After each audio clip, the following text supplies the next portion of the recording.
Welcome to the Tell podcast, where my guest and I will take you on a journey through stories and storytelling. There is a real intimacy in sharing tales by speaking and listening, one that is almost impossible to recreate through the experience of reading and watching. Join us as we explore the incredible world of storytelling. So in our quest to revive all these wonderful folk tales, fairy tales, myths and legends, we are continuing with the two old favorites today, Goldilocks and Three Little Pigs.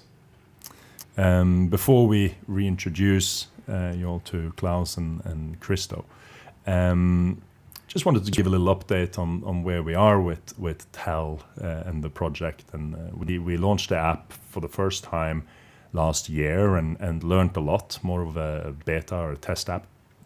Got a lot of feedback, good and bad. And I've been trying now to address things and make it more accessible and make it easier and satisfy that need for storytelling in a great and easy way. And we're now in the development process of our second platform. And Christo, where are we roughly at the moment? When do we see the possibility of people to proper listening to these stories and also go in and narrate their own versions of these stories and start sharing? So the goal for us is to relaunch early next year, 2022, probably February, March. We've been getting lots of good feedback from our current customers who've used the first version of the app, narrated lots of stories with their kids and grandkids, and we've seen so many creative uses of the app in ways that we would never imagine possible. We're close. We're close. So for now, you'll have to listen to our insight and discussions about these stories, and hopefully soon, maybe on the website, people can be able to listen to our versions and have a little preview of some of the stories. And as Christo said, hopefully in the new year, as early as possible, you'll all be able to be welcomed into our new app and use it and share and make your own stories and go right where you think we've gone wrong, maybe. So, on to today's topic. As mentioned earlier, we're excited to go through Goldilocks and Three Little Pigs. Maybe unlock some new knowledge and some insights and fun facts around those two stories. And once again, welcome Klaus, or author extraordinaire of reviving an old art of oral storytelling. and again, Christo, welcome. So, Klaus. Yeah. Goldilocks. Yeah. Tell us more. So there's some interesting things about Goldilocks, and obviously the version that we know is there's a little girl who goes into a house owned by three bears. They've made some porridge, of course, as all bears do, and they've left to go for a little walk in the woods while the porridge cools down on the table. The girl goes in, she eats some of the porridge. She sits on the chair, trashes the chair. She goes upstairs, goes to sleep in the bed. The bears come home. She wakes up, screams, runs away. That's kind of the end of the story. So, growing up, that was the version that I'd heard, and there is a history which is very different. There are different versions of the story. What I decided to do with the story was just to take a slightly different take, which actually, before sort of looking into the history of it, it's quite simlar to some of the earlier versions. Because there are many versions of. There's so many versions, and then one of the original versions, there's a very impolite old lady who kind of just goes into the house of three male bears and does exactly what Goldilocks, the version we know today, and then there are also versions where. There is another version which was written down where the old lady ends up not just leaving the house because she's scared by the bears when they come in, actually gets impaled on St. Paul's Cathedral spire. How did she end up there? So I mean, I didn't get an opportunity to find out how she got from their house onto the spire, but that was something that I just found this morning, and I was just thinking, okay, this is an interesting Christo, do you know any more about the history of how she gets from the house From what I to being understand impaled? in my online research, the bears are pretty upset with this old lady, so they try to burn her. They try to drown her first, and finally throw her and impale her on the steeple of St. Paul's Cathedral. So does that mean that she's a witch? Because actually, if they because normally if you burn someone, they're done. So they burn her, then they drown her. That didn't work. Unsuccessful? Or are they? So Or is they this just the decide to version- make sure that she's dead. Is this the version you've been building? This is not the version yours? I've built. So don't worry. This is not the version we're looking at. So, but But it says that it's always from what we understood last time when we went through Sleeping Beauty. There is always one horror version of the fairy tale from some time, and maybe it was a time on the timeline of the world that people they wanted the horror stories. So is that how they came about? Was there a time where there was more about the horror than the sweetness of the stories? Well, I think, I mean, if you look at any kind of shows on terrestrial TV or movies, there is a huge genre for horror. People are obsessed with that. In one way or another. So, obviously there are different genres, but that's something which is huge and has always been.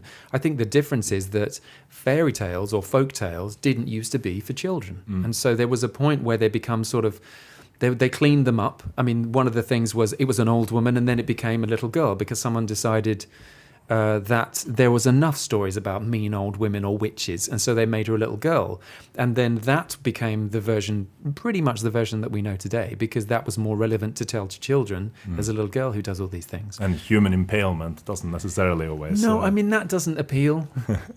Although, as we were talking earlier, that does happen in Frozen. So Olaf gets impaled but there's no blood, so that's okay. That's a U certificate. So, but I think the point where you are suddenly telling these stories to children, there's an element of danger there, but at the same time you have to draw the line and say, okay, we're going to cut some of that horrific stuff out. But not always. Some stories obviously do have some horror. There is these German fairy tales where the child steals something and has their hands chopped off. And is it Strudelpeter? I think it is. So there was some versions where they kept that, but I think certainly the sanitized version we know today is very different. So never steal the strudel. Never steal the strudel. We've learned that, haven't we? We're growing up. So we know that Goldilocks has come in different shapes and colors. It's been an old lady. It's been a sweet golden hair girl. Goldilocks, the name sort of came later, as we understand, yes. and. But there was also silver hair before that, I think. Is that right? Hair, yeah. So what we have decided to take liberties with this, as the other ones have. The original has always been referred to as being whoever wrote it down, but again, this is a story that has lived through oral tradition. So, in some ways, there are no original, and you should be allowed to take your liberties of doing whatever you want with it. Yeah. And hence also why Tell will be a medium for that, so that people can go, no, you guys are totally wrong.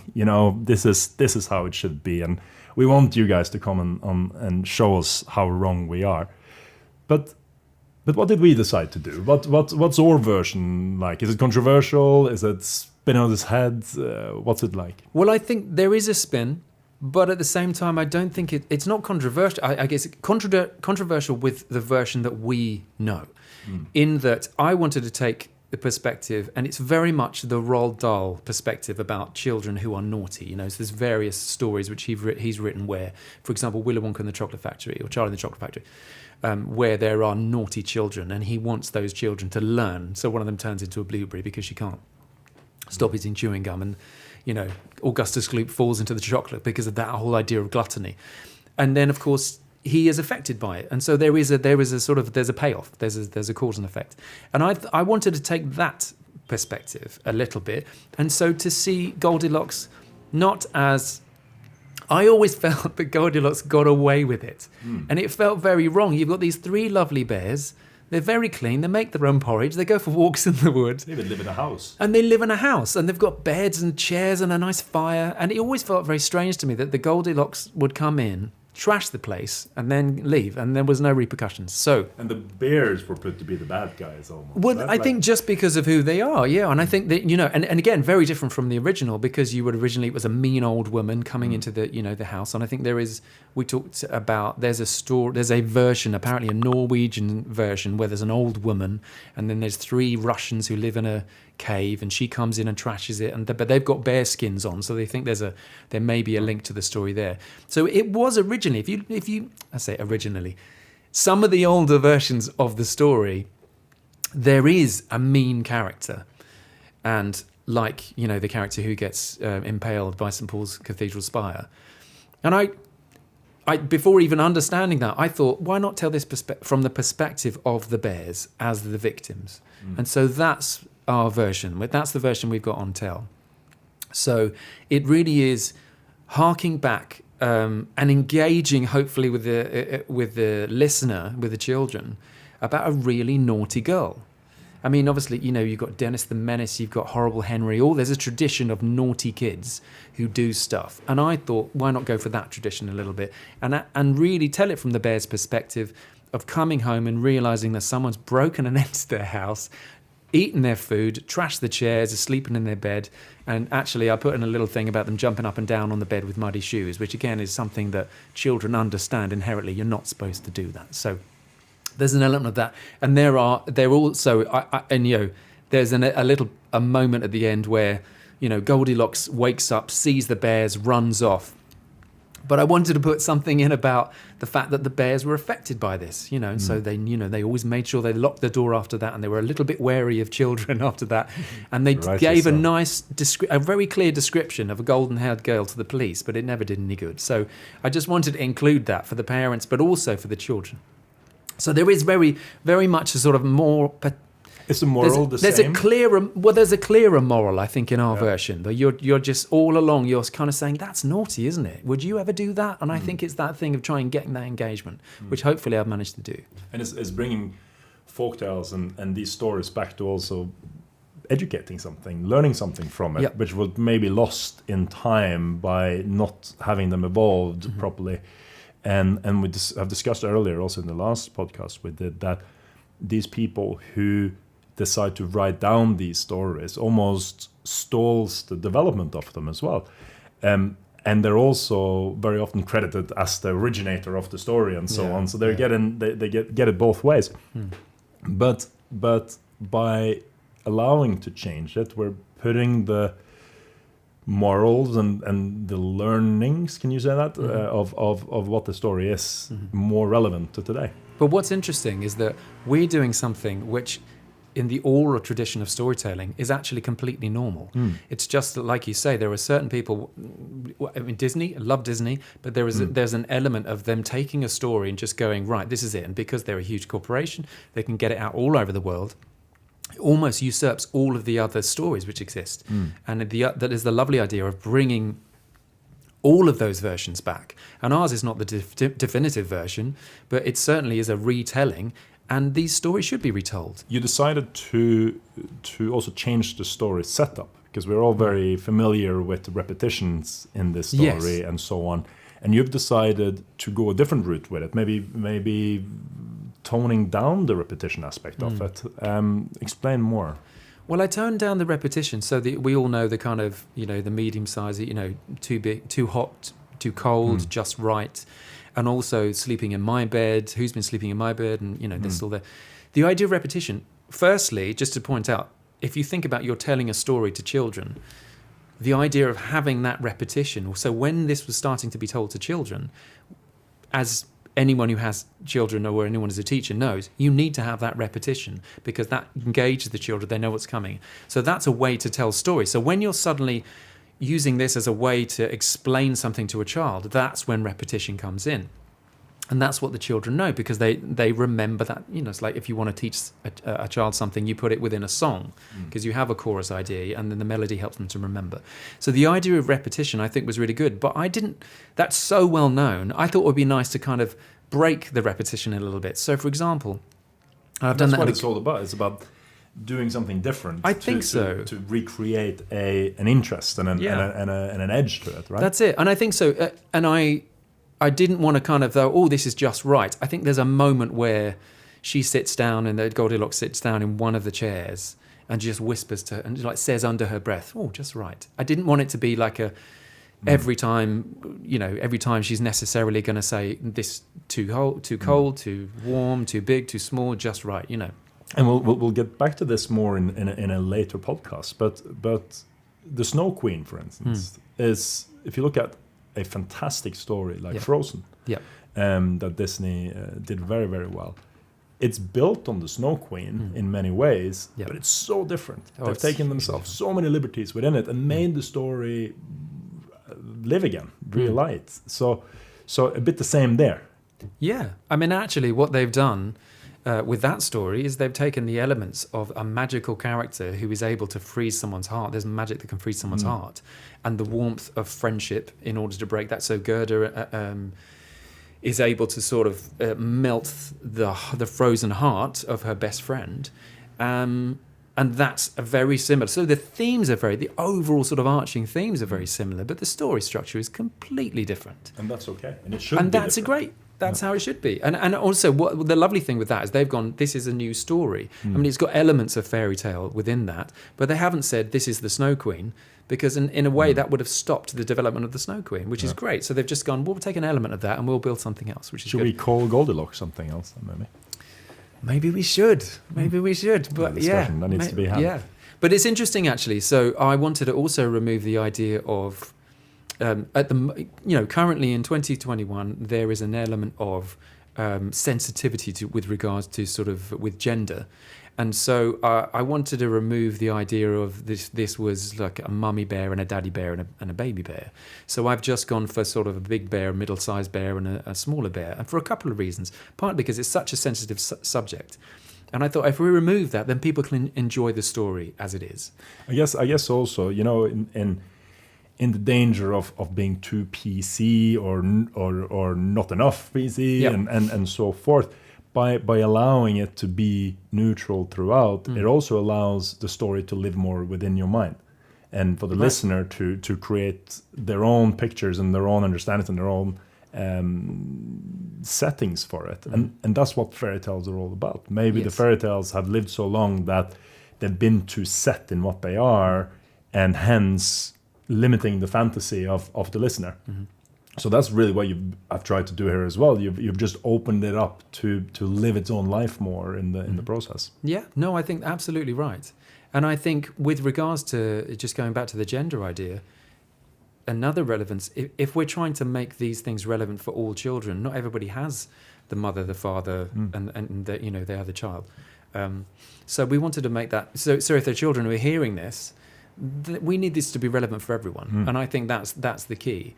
So hopefully removing those aspects, so a big bear and a middle-sized bear and a baby and a smaller bear is going to mean different things to different people, and that's fine. But it just means that we can focus on the story and the power of the story, and again, focusing on the humour, because, like I said, gender is a very sensitive subject at the moment, and I think, and very contentious. So if we remove that, then we can just focus on the story and allow the story to speak for itself, which I think is key. Yeah. So a very similar story in many ways, especially when it comes to sort of the magical world of threes and repetitions and so on. Hence also why we decided to do it today as well is Three Little Pigs. Yeah. And also a story that has long-rooted traditions and history, and we have a certain notion of what it is and how it should be told. And once again, we have looked at the different versions that has been in the past and how different they are and so forth, and tried to use that to inspire us to what's more relevant to today. So maybe tell us first, like, what's people's general idea of the Three Little Pigs, and what did we decide to change or to do differently? So the version that certainly I knew, and I think is the generally accepted version, is there are three little pigs and they're brothers, and one of them decides to build a house out of straw. It gets blown down with the wolf. He then goes to his brother, and he's built a house out of sticks. That gets blown down as well. They all three end up in the house that's made out of bricks. And And live happily ever after. And they live happily. Well, no, it won't. Kind of, because then the wolf comes down, can't blow it down, goes down the chimney, falls into the pot. The wolf dies, happily ever after. So that's kind of the version that we know. But there are various different versions over the years. So, for example, there was one where I think one of the original ones was there were pixies, and the wolf was actually a fox. And then the houses were made of wood, stone, and iron. So it's slightly different. So Pixies. Pixies are kind of elf type creatures, like fairy, magical creatures. Yeah. Okay. And then there's another version where the big wolf was actually a kind wolf, which had a slightly different take on it. And then actually, if you look at sort of American stories, there's an African American in the United States, the version of it, which has 7 little pigs. Most of the elements of what we know today were in that version as well. So again, you've got the same, including the chinning thing, and the whole wolf falling into the pot at the end, the big finale where the wolf falls into the pot and it's sort of a happy ending. It shows once again that different cultures and people in very different situations take these stories to themselves and uses it to explain the situation they're in and to be comfort for themselves, but also for others to understand their situation. And it shows how wide these stories hit, and maybe that's also why they've lasted for so long, and how important they are also in the future of cultures and traditions. Well, there's major themes that are in there, and if you think about pretty much any fairy story or folk tale, there's an element of a character having to go out in the world and prove themselves. So whether that's moving into adulthood or sort of puberty, whatever that might be. And that's something that I think was certainly missing from the Three Pigs version that I knew. And if you go back, some of the versions have, starts off with a mother saying that her 3 pigs need to go out in the world and prove themselves and be tough and all that kind of stuff. So I wanted to include that. So that's something I included in our version. Because you're mentioning there sort of the hero's journey. Exactly. And there is an author called Joseph Campbell that we'll be touching on later podcast, who explained that very well, and the structure in tales and myths and legends are very similar, where you have a person who's sent out on an adventure. There is a rebirth, a struggle, a rebirth, and a return with a knowledge or something that can be utilized and understood. So what you're saying is sometimes that has been lost in some of these stories, and maybe we're trying to reintroduce that into it. Yeah, to a certain extent. I mean, certainly the hero's journey, we're all familiar with it, whether we know or not. And Joseph Campbell's writing is said to have influenced Star Wars hugely. George Lucas,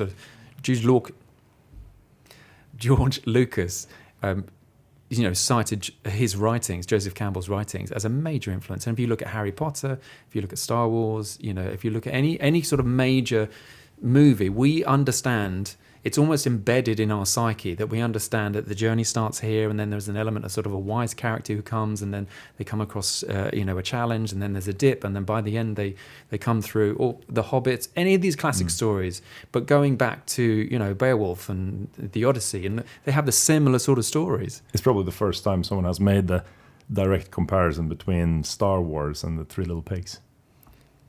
I'd like to think that we've done a first, so it would be nice. But it's the same thing, and I think so. You've got these characters at the beginning, say whether it's Luke, whether it's Harry Potter, who kind of goes, right, I've got to go on the journey, I've got to go to this school, I've realised I'm magical, or Luke, whose aunt and uncle are killed, and then he has to go off and join the rebellion. Same thing. So this mother is saying, okay, this is tough, and the world is tough, and you guys need to get out there. And I tried to make that relevant for these days. These kids are they're lazing around at home. She's like, right, go out and prove yourself. Get tough. The world is tough. You've got to be smart. You've got to work hard. On your own. And I think and obviously they go off as a 3, but then you end up sort of splitting up and making their own houses. So what happens?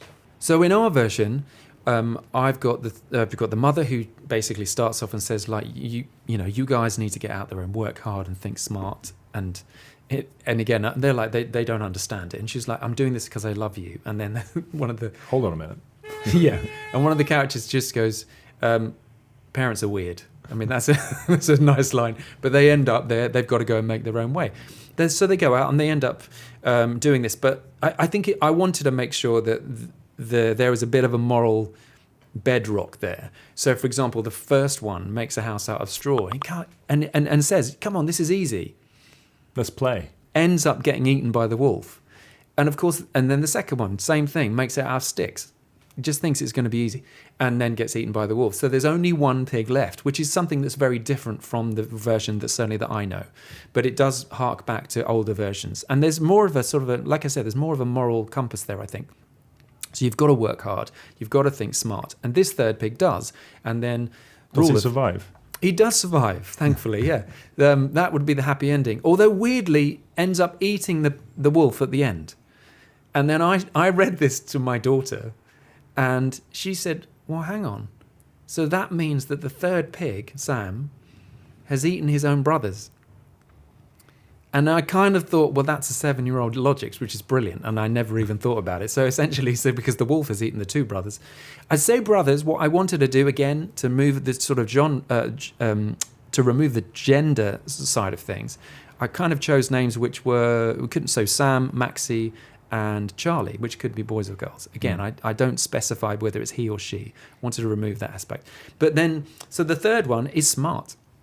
Works hard. It's harder to lift bricks to build a brick house, but does it and feels very satisfied. So again, I wanted to put that in there. But then the wolf comes along, and he or she fools the wolf 3 times. And by the third one, the wolf is just livid, jumps onto the roof, goes down the chimney. He falls straight into the pot. The pig eats him. Done. So kind of there is a kind of a happy ending if you're not worried about the fact that the wolf is actually has eaten the 2 brothers first, and then But a bit of indirect cannibalism has always been. I mean, we all love a little bit of that, don't we? In the past as well, and through Goldilocks and Three Little Pigs. There is obviously we talked about the repetitions of it, but there is also this three bears. There are 3 sort of stages within Goldilocks, and the porridge, sort of the chair, the bed. Yep. And there are 3 little pigs. There is 3 times the pig fools the wolf. If we go into other stories, there's always 3 vicious, 3 nuts for Cinderella. There is the 3 billy goat gruff, I think they're called. Yep. In Norwegian they're called tre bukkene bruse. What's the meaning of 3 in these fairy tales? Is there sort of a magical explanation? Well, I think 3 appeals to us as our human nature. If you think about the Father, Son, Holy Ghost, and if you think about so the Holy Trinity is there. If you think about a 3-act structure within a play. The 3 deities from other cultures. Exactly. So it's just something. And also you could argue, but there's a couple of things here. I wish there were 3 things, but there's a couple of things here. Make it 3. I'll make it 3. So there's a couple of things. Is one, there's the psychology of, as a child, even though you might have siblings, you are one of 3. You have your parents. Again, maybe perhaps not so relevant with single-parent families now, but traditionally the idea is that you are one, and then the other 2 points are your parents. So even though you have siblings, that's a 3. So there's a psychology of that. There is also the psychology of there's three paths. There's the bad path, there's the good path, and then there's the medium path. You kind of go down the middle. So again, within religion, if you talk about Buddha, who he had a life of wealth, and then he had a life of absolute poverty, and the idea within Buddhism. Perhaps I shouldn't speak about this because I don't know enough about Buddhism to really talk knowledgeably. The idea is this golden mean. You find that path down the middle. So I think there's a strength in that. I desperately want to find a third thing because of the rule of 3, but I kind of those are the things that I understand with regards to the rule of 3. I mean, if you talk about comedy, the idea of you have the setup and you have something else going on, and then you have the punchline. So it kind of pervades throughout everything, really. Oh, there we go. Rule of 3 done. Yay. So I think that's where we're at. But it's something that comes. It's one of the themes of all fairy tales and folk tales is that you get that rule of 3, and it just works. And I think fundamentally, as humans, it's something that has pervaded because we understand it. We get that rule of 3. It makes perfect sense to us. Set up, there's something Story intuitively happens. for us Yeah, to, and then the that we punchline. recognize. Absolutely, And, yeah, no, that makes perfect sense. So in these fairy tales that we are reviving and changing, and some people might think too much, and some people might go out there and say not enough, and show us how it's done. Yeah. There is something to it in terms of we recognize them still. There's enough in them that we know exactly what we're listening to, and it feels natural. And is it a difficult task, or does it fall natural to do it as well? I think there's an ease to it because I know that people know this version of the story. And what's interesting is when you take something traditional and you then turn it on its head, because we all know the kind of I'm going to, on my chinny chin chin, and I'm going to blow your house down and all that kind of stuff. So, but I think we've heard that version of the story and those exist. And we're not saying that those can't exist. It's brilliant that they do, but we don't then have to necessarily repeat those things. So, for example, the first pig who's lazing around in a pile of straw, who thinks it's a house and it's going to stay safe, again, is being a little bit lazy. And then says, you're not going to blow my house down. And the wolf in our version steps over the straw and goes, what are you talking about? Blow the house down, and just eats the wolf. Because you don't need to blow anything down. And I think there's an expectation of this is going to happen, but then you subvert it. And I think that adds an element of humor. And I think something that we've talked about with all of the Tell stuff is that we want to have that aspect of fun and humor because of the engagement. Children, when they're playing, they learn more.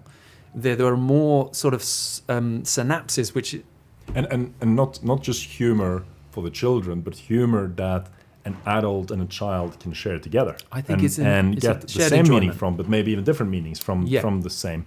And I think that's an important part to hit right here. This isn't just geared towards children. It should be an enjoyable for everyone. It should be enjoyable. It should be an enjoyable affair for everyone. Absolutely, and we talked about this when we first started the project. The idea that humor, there are certain things that you watch where you think, okay, well, this was for the dads, this is for the parents, this is for the kids, and I think it's really key if we can strike that tone of making sure that people are enjoying this stuff, perhaps for different reasons, but they're enjoying the same joke. As opposed, so we're bringing people together, as opposed to kind of saying, well, you're a parent and you'll get this, and you're a child and you'll get this, which are kind of, I guess, is the idea of making that sort of, it's a wholesome, traditional, classic fairy tale, but a modern retelling of. So hopefully we've managed to do that. I think so.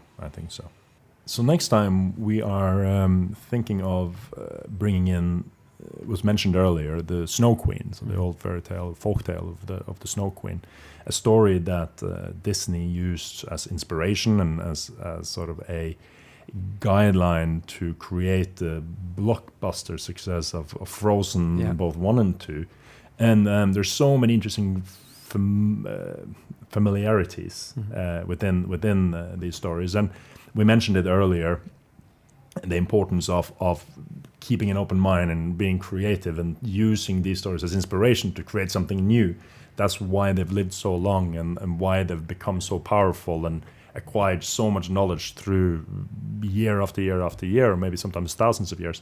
So we'll go a little bit in depth with what Disney actually has done to fairy tales, both for good and for bad, maybe, and also what we are trying to do with the fairy tales to give them back to the people in a way and let them continue their journey on, maybe in a different medium.